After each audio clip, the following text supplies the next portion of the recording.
Способность врача, кардиолога или интерниста самостоятельно решать диагностические задачи очень важна, поскольку позволяет экономить время, деньги и вообще определяет смысл существования врача. Один из мощных диагностических методов, который может применить врач, это аускультация. Проблема аускультации в том, что звук сердца находится на пороге человеческого восприятия.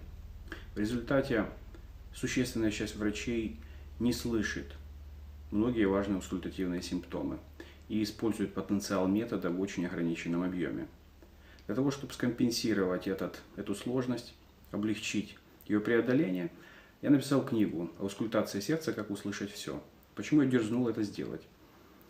Однажды моя коллега спросила меня, могу ли я услышать шум легкой артальной недостаточности. Я ответил, что могу не только услышать этот шум, но и различить блокаду левой ножки, почкагиса блокады правой ножки.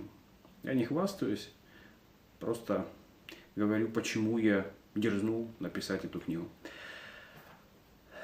Книга дает возможность понять, как услышать самые тонкие аускультативные симптомы и как разобраться в сложном звуковом потоке, который генерирует человеческое сердце. Книга распространяется бесплатно по сети интернет, ссылку вы видите на экране.